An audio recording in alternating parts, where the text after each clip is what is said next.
Assalamualaikum warahmatullahi wabarakatuh. Shalom, Om Swastiastu, Namo Buddhaya, Salam Kebajikan. Sebelumnya perkenalkan, saya Isidora Wulanti Waringo dengan NIM 221031202. Dan saya ingin mengucapkan terima kasih kepada Ibu Alina sebagai dosen pengampu mata kuliah metodologi penelitian. Di sini saya akan mempresentasikan tugas akhir saya dari mata kuliah ini dengan proposal yang berjudul Pengendalian Kualitas dengan menggunakan metode Six Sigma terintegrasi dengan Failure Mode and Effect Analysis atau FMEA dan simulasi Monte Carlo dalam upaya mengurangi defect rate produk susu UHT pada PT XYZ. Nah, dalam penelitian ini terdiri dari pendahuluan, landasan teori, metode penelitian, dan daftar pustaka. Nah, industri FMCG ini merupakan sektor industri yang paling memberikan peranan besar dalam perekonomian global. Namun, seringkali industri FMCG ini mengalami tantangan besar dalam menjaga konsistensi kualitas produknya, terutama dalam skala produksi massal.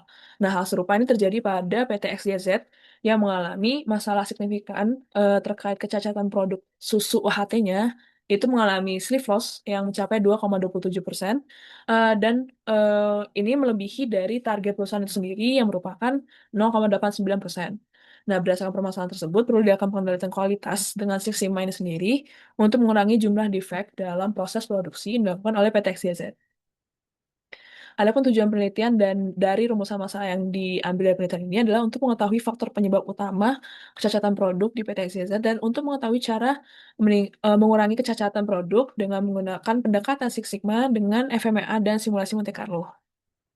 Adapun batasan penelitiannya ini sendiri yang hanya dilakukan pada produksi susu UHT di PT XYZ, kemudian penelitiannya terbatas pada data produksi Januari sampai dengan Juni 2024.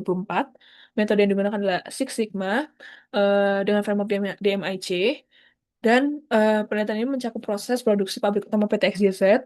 Kemudian penelitian ini sebatas usulan perbaikan tanpa saran pengimplementasian.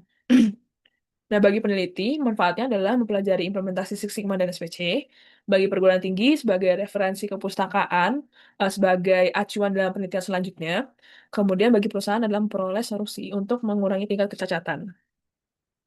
Adapun penelitian terdahulu yang menggunakan metode yang serupa dengan penelitian kali ini, yaitu dari yang pertama menggunakan metode Six Sigma, yang kedua menggunakan studi literatur kasus dan juga SPC, di sini menggunakan Six Sigma dan juga FMEA, kemudian di sini menggunakan framework DMIC, di sini menggunakan statistical process control, kemudian yang di keenam ini menggunakan Six Sigma dan juga simulasi Monte Carlo.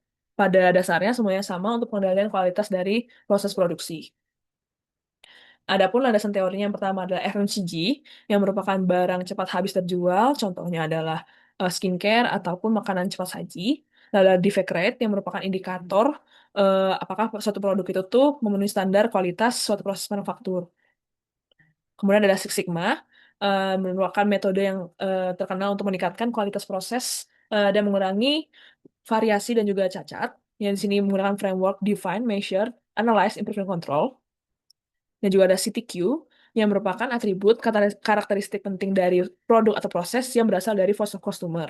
Kemudian ada diagram Pareto, yang merupakan representasi dari komponen grafis histogram dan juga kurva kumulatif. Di sini ada SPC juga yang digunakan untuk mengendalikan proses, dilakukan dengan pengumpulan dan analisis data kualitatif. Lalu ada FMEA yang merupakan metode untuk mengidentifikasi evaluasi potensi kegagalan. Makanya namanya adalah failure modes. Kemudian ada simulasi Monte Carlo yang merupakan metode berbasis komputer digunakan untuk memodelkan kemungkinan hasil yang mengandung unsur ketidakpastian. Jadi di sini adalah fase penelitian yang pertama. Waktu dan penelitiannya kan sudah jelas, yaitu pada Januari 2024 sampai Juni 2024. Kemudian ada studi literatur, studi lapangan, identifikasi permasalahan, kemudian penetapan tujuan penelitian, dan pembatasan masalah pada penelitian. Kemudian ada jenis datanya, ada data primer dan data sekunder. Teknik pengumpulan datanya itu kuantitatif dan juga kualitatif. Sila pengolahan datanya dengan framework DMIC dengan define menggunakan CTQ, measure dari diagram Pareto di PMO, perhitungan level sigma dan juga control chart. Kemudian analyze dari FML sendiri, failure mode and effect analysis, improvement menggunakan simulasi Monte Carlo juga control menggunakan control planning. Lalu ada hasil dari pembahasan, kesimpulan dan saran dan juga selesai penelitian. Ini adalah flowchart penuh dari penelitian ini sendiri. Kemudian daftar pustaka dari penelitian. Baik, sekian dari proposal saya. Kurang lebihnya mohon maaf. Wassalamualaikum warahmatullahi wabarakatuh.